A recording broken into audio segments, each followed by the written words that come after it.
Cuan, cuan, we be getting money. Cuan. Oke guys, kali ini kita akan bahas saham brand. Nah, ini adalah saham Pak PP teman-teman ya. Dan sesuai yang kita tahu bahwa brand ini dikeluarkan dari MSCI tentunya ya. Dan memang ya saat rumor keluar dari MSCI itu udah mencuat ya karena dia muncul di ASC teman-teman ya. Para investor udah keluar dari mulai bulan Maret teman-teman. Dari bulan Maret tuh udah dibuang oleh para investor nih, investor dalam negeri, investor luar negeri kayak gitu. Nah, makanya si brand ini turun lumayan dalam dari, kemarinnya ya di Januari itu udah turun 75% teman-teman. Jadi istilahnya ini udah turun lumayan dalam.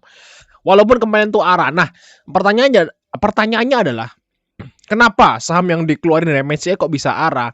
Sebenarnya ya arah wajar karena turunnya udah 75% guys. Nah, tapi pertanyaannya kenapa ya saham yang keluar dari MSCI kok kemarin bisa arah? Ya bisa aja guys ya. MSCI itu bukan segalanya. Jadi jangan kira kalian kalau misalnya berpikir tuh kalau saham yang udah ditendang MSCI itu bakal hancur terus tuh enggak guys. MSCI itu hanya indeks. Ya. Brand tetap ada perusahaannya dan nggak ada urusan gitu perusahaan brand tuh nggak ada urusan dengan MSCI sebenarnya. Dia tetap aja produksi, dia tetap aja, jualan produknya ya. MSCI kan cuman sahamnya doang, pergerakan sahamnya doang. Jadi nggak masalah dengan kinerja kayak gitu, ditendang dari MSCI itu nggak ada masalah dengan kinerjanya, kayak gitu guys. Dan, kalau seperti itu teman-teman ya, berarti nanti setelah semua itu beres, nah otomatis sahamnya akan recover teman-teman, kayak gitu ya. Nah jadi terbukti kemarin brand udah selesai, kemarin rebalancing gitu ya, membuktikan Pak PP itu sebenarnya membuktikan bahwa sebenarnya tanpa MSCI kita bisa kok hidup gitu loh maksudnya. Jadi mereka itu sebenarnya kemarin itu pembuktian. Kenapa kok arahnya itu nggak kemarin-kemarin kan, hampir semua saham PP kan hijau.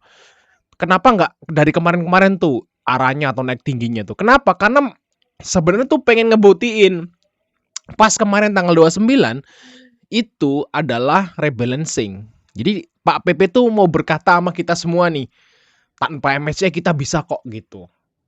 Makanya dia membuktikan bahwa pas rebalancing dilakukan dia malah arah gitu loh. Jadi kan kontras, harusnya kalau saham yang ditendang pas rebalancing tuh merah. Contohnya saham Big Bang aja deh. Saham Big Bang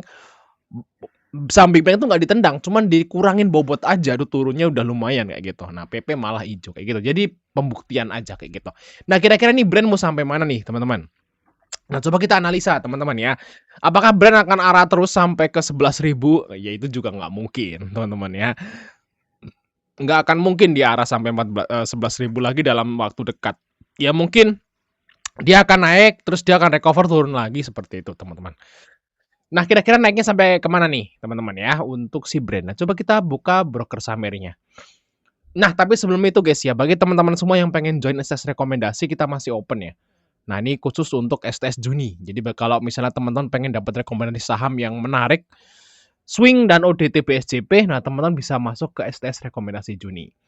Nah, ini udah ada grupnya. Nah, ini teman-teman akan kita undang ke grup ini tentunya. Dan kemarin kita dapat profit lumayan kok. Kita dapat profit di saham Ratu, di saham TPIA kayak gitu. Dan kita TPIA cuan 11%. Ya, terus untuk Ratu kita juga cuan ya belasan persen juga. Ini kan kita screenshotnya tanggal jam 9 lebih 6 kayak gitu. Nah, Ratu kayaknya arah deh di airnya kayak gitu. Jadi teman-teman pada profit belasan persen kayak gitu. Dan lumayan. Jadi kalau teman-teman pengen dapat sinyal seperti ini langsung cat aja guys. Kontaknya ada di bawah situ. Cuman 100.000 aja kok. Nah, kita cek broker sahamnya teman-teman untuk si brand tentunya. Oke, kemarin arah lock ya dari awal sampai akhir jadi nggak ada drama ya, kayak saham IPO gitu ya. Guys ya, lock arah gitu kayak saham IPO. Nah, kemarin sebenarnya yang naikin tuh adalah si OD guys. Nah, OD itu langsung masang bid di arah. OD, KZ, MG ini bareng-bareng ya dia masang bid di arah. Dan yang ngejual tuh asing. Nah, asing keluar RX, BK, YU, AK, tapi barang mereka di saham brand tuh nggak banyak. Kenapa kok barang asingnya nggak banyak di saham brand? Ya, padahal dia masuk MSCI kan, tapi asingnya nggak banyak ya karena HSC. Makanya asing nggak mau tuh kalau HSC. Kenapa dia nggak bisa menguasai guys? Kenapa asing tuh benci sama HSC? Karena mereka nggak bisa menguasai. Kayak gitu teman-teman. Ya makanya dia bermasalahin terus ditendang kayak gitu. Jadi Pak PP nggak mau, ngasih saham dia itu dikuasai asing. Kalau yang kayak Big Bang itu udah dikuasai asing, teman-teman, kayak gitu ya. Jadi kalau asing mengejual dia merah, kalau ngebeli ya ijo kalau Big Bang. Tapi kalau PP ini enggak, teman-teman. Dia kuasai PP sendiri atau lokal kayak gitu. Nah, kira-kira ini akan naik sampai kemana, guys? Nah, ini asing udah nggak kuat lagi. Nah, kita coba tarik broker Sameri tentunya ya, guys ya, di sini. Nah, kita tariknya dari low-nya yang lalu nih. Nah, berarti kita tarik dari awal 2025, teman-teman. Nah, itu kita bisa tahu berapa sih AVG-nya si pausnya kayak gitu. Nah, kita cek teman-teman di sini awal 2025 ya. Nah, ini pasti ketahuan nih. Sebenarnya siapa yang masih punya barang dan mereka tuh AVG-nya berapa. Nah, jadi kita bisa istilahnya itu memprediksikan kira-kira brand ini bakal sampai kemana, teman-teman. Kita tunggu dulu ya.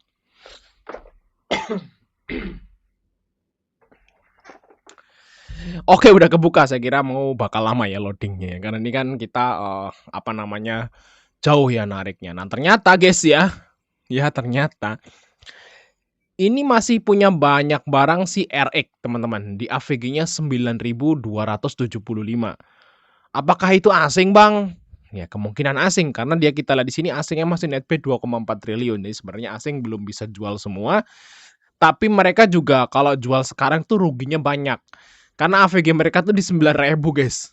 Luar biasa ya. Nah, kayak gitu, teman-teman. Jauh di atas. Nah, berarti kita nganggap si OD. Nah, OD kita lihat, teman-teman, yang naikin barang sekarang tuh OD. Tadi ya, di yang kemarin tuh naikin tuh OD. Nah, OD itu AVG-nya 4.349. Nah, kalau yang 9.000 ini asingnya, guys, nyangkut. Nah, kemungkinan dia juga mau keluar juga tapi masih rugi, makanya belum bisa untuk saat ini, teman-teman. Dan kapan nyampe 9.000 sepertinya ya mungkin agak lama kayak gitu. Sampai dia mungkin masuk MSCI lagi, teman-teman. Nah, brand ini mungkin sekarang ditendang, tapi di masa datang atau setahun depan 2027 itu masih bisa kok dia masuk MSCI lagi. Nah, ini kemungkinan kenapa kok brand ini kemungkinan masih bisa masuk MSCI karena asingnya masih nyangkut dalam banyak. Jadi kemungkinan di 2027, 2028 brand ini bakal bisa masuk MSCI lagi atau di-review lagi, guys. Jadi nggak selamanya saham yang ditendang itu nggak bakal bisa masuk, itu enggak, guys. Nanti bisa masuk lagi. Nah, ini ada OD di sini, guys. Nah, OD yang naikin hari ini tuh AVG-nya 43. 4350, teman-teman. Di sini, guys.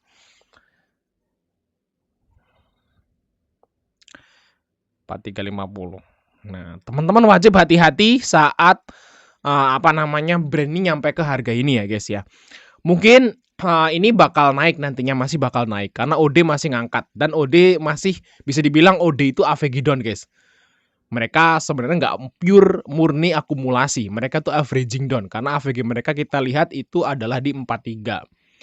Nah, teman-teman wajib hati-hati saat dia nyentuh ke 4350 atau di atas ini, teman-teman harus hati-hati. Misalnya brand ini udah nyentuh 5.000. Nah, teman-teman harus hati-hati karena harusnya ya saat dia itu nyentuh AVG-nya si OD, dia bakal turun lagi, guys. Nah, jadi teman-teman jangan terlena kayak gitu ya. Mungkin gue udah profit nih, wih naik ya. Nah, jangan lupa untuk taking profit. Takutnya nanti teman-teman udah naik sampai ke 4.300 sampai 4.500 maybe dia turun lagi, profitnya jadi nggak maksimal kayak gitu. Nah, warning resist di 4350 ya, kemungkinan kalau toh naik targetnya kira-kira di sini, guys. Untuk si brand untuk kedepannya ya. Thanks sudah nonton, sampai ketemu di video berikutnya, guys.